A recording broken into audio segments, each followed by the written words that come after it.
Reverse 1999 is a turn-based tactical role-playing game that was developed by Bluepock and released on October 26, 2023. It's a time-traveling tale featuring three things I like the most: lore, great combat, and some of the best-looking character designs out there.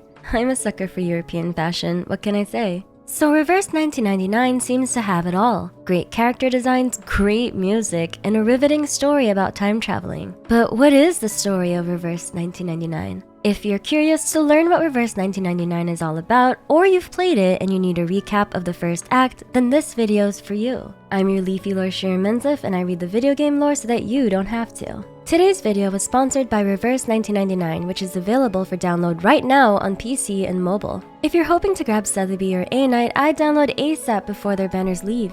Reverse 1999 consists of a unique world where regular humans coexist with arcanists, people gifted with arcanum, supernatural ancient knowledge which is exceptionally elusive and is the driver behind technological and advancements in society. We meet our first arcanist in the spunky pirate Regulus, who in the first scene thought she captured staff from the Manus Vindictae. Turns out they're staff of a different organization which we'll talk about later. Regulus and her floating companion Apple are attacked by the Manus Vindictae, a terrorist group of arcanists who seek to eradicate regular humans. She's rescued by Sonetto and our main protagonist Verdun. Verdun and Sonetto and the staff she originally captured work for the St. Pavlov Foundation, an organization aimed to educate and recruit arcanists from all over the world. The St. Pavlov Foundation and the Manus Vindictae are in direct conflict with each other, since the Foundation seeks to bring peace to humans and arcanists alike, while the Manus Vindictae aims for arcanist supremacy. Regulus assists in defeating the Manus Vindictae units, and it turns out she's quite the talented arcanist. The Foundation seeks to recruit her, but in the midst of the squabble, Regulus disappears. Vernon and Sonetto split up to find Regulus and attempt to bring her in before the storm comes. Keep this in mind for later. The pair encounter Regulus and successfully beat her in the battle that ensues. However, without Sonetto's knowledge, Verdun assists Regulus in escaping on the condition that she meets her in a bookstore on Oxford Street. Regulus escapes and hides in the bookstore just like she and Verdun agreed. Sonetto laments the failure of her mission to bring in Regulus to the Foundation, and the storm begins. The storm is a wide-scale supernatural phenomenon of unknown origin. Everything, both living and non-living, is destroyed upon its arrival, dragged up into the sky like the upside-down rain that had manifested at the start. Regulus is able to see all the visual anomalies of the storm, which gives Verdun the confidence that apparently Regulus is the one she's been looking for. The pair escape inside of Verdun's suitcase, reality begins to warp, and the next thing we know, we're in 1929. Verdun's suitcase is a spacious safe haven from the storm and its effects. As an agent of the St. Pavlov Foundation, Verdun is a timekeeper, someone who is able to brave the storm and record the time of the outside world. The storm signals the end of an era. Everything in that time period is destroyed, and the end of the era before begins.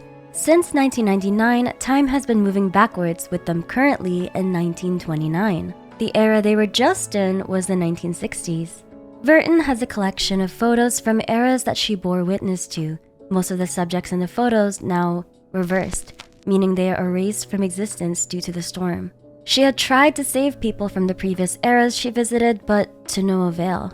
The reason Regulus was an exception to this is because even before the storm, she could already see anomalies in reality, something that Verdun seems to experience, such as seeing two moons in the sky.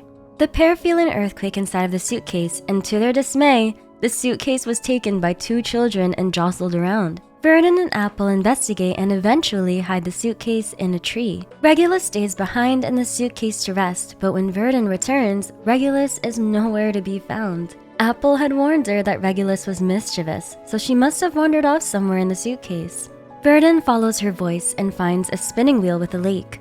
She spins this mysterious wheel and summons none other than Sonetto. A sleeping Regulus is found nearby. It's at this point that you can summon for your favorite characters. Not to flex, but I got Sotheby and A-Knight. According to Sonetto, the Foundation has invited Regulus to join their ranks and request her attendance. Regulus prepares to leave, while Sonetto and Verdun prepare for their next mission here in 1929. According to the latest historical intelligence, there will be a massacre against arcanists in Chicago on February 14. Their mission is to rescue the victims before human gangsters arrive. Verdun, Sonetto, and Apple are stationed outside of the parking garage where the massacre will allegedly take place. Outside, however, they hear gunshots. The trio go to investigate and witness a woman named Schneider shooting and killing 3 men. These men allegedly wanted to kill Arcanists and may have been the ones responsible for the upcoming February 14 massacre. The team confront Schneider and save Adam Heyer, who in an extremely dark turn of events ends up killing himself, because he would rather die than be saved by Arcanists. Schneider disappears from the scene with the Arcanist who would have been massacred on this day, but not without leaving a note addressing a place called the Walden. In another place in Chicago, we are introduced to Sotheby, a lady from an influential family and a plant arcanist, who says that a famous jazz band would be performing that night at the Walden. The Walden is a speakeasy that assists arcane stock trading in the domestic financial market of Chicago, and is owned by a man named Forget-Me-Not. During a shortcut in the forest, Sonetto is separated from Verdon and Apple when they are attacked by critters. A woman named Miss Struvis rescues the group and informs Verdon that she saw Sonetto head towards a dark green Bentley, close to where the Walden should be. Miss Struvis tells Verdon that tonight is a storm gathering at the Walden, a gathering of elite arcanists from all states. The main events are the duels that take place, in which arcanists can bet on their favorite fighters, and the announcement of a so-called good news. Entrance to the Walden requires a gift agreement for $50,000, something that Miss Struvis graciously provides them with. At the Walden, we learn that Forget-Me-Not is a member of the Manus Vindictae, with Schneider as his hired assistant. We learn that part of the Manus Vindictae's plan is to rewrite history and indoctrinate as many arcanists as they can.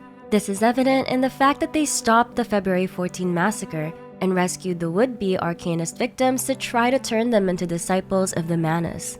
We get a peek into Schneider's motives for working for the Manus Vindictae. Apparently, she's agreed to be a hired assassin for them, and in exchange, the Manus agreed to look for her missing sister, Marion. Now back to our main protagonists. It turns out that the green Bentley Sonetto headed towards was owned by none other than Sotheby, who is also heading to the Walden herself. Sotheby gives her driver an arcanist potion to help him drive to the Walden faster, and this inadvertently causes a car crash into the back wall of the Walden. Sonetto and Sotheby investigate this back room of the Walden and find a human being imprisoned and tortured with truth serum. This woman calls out for Schneider, and I fear things might be taking a turn for the worst. At the main room of the Walden, Schneider has been declared the Fighter of the Year, having a win streak in 10 consecutive duels.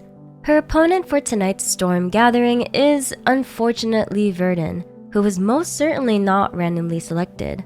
It turns out Forget-Me-Not had been tipped off about St. Pavlov Foundation's interference and intends for Schneider to kill Verdon. Verdon appears to lose this duel and, in an attempt to buy herself some time, offers Schneider shelter from the storm. Schneider laughs and mentions that Forget-Me-Not lied and promised her the same thing. Schneider raises her pistol at Verdon. And the rest is for you to find out. Reverse 1999 boasts some of the most riveting time-traveling tales that I've had the pleasure of experiencing in a while.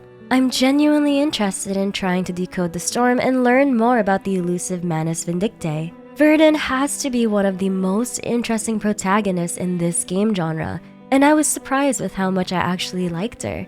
The fact that she doesn't remember much from her era of 1999, but only that she had a mother who was being experimented on at the St. Pavlov Foundation. Her struggle to save her friends from the previous eras she's visited and act alone apart from the Foundation in order to learn more about the origin of the storm are all things that keep her interesting for me. I find the gameplay to be incredibly fun, and the RNG nature of it is something that keeps me looking forward to battles when they happen. For my time traveling and fashion enthusiasts out there, Reverse 1999 is definitely the game for you. And I'm excited to hear your thoughts in the comments down below. If you enjoyed this video, please leave a like and subscribe, and I'll see you on the next video. I'm your Leafy Lore streamer Minsliff, and I read the Reverse 1999 lore so that you don't have to.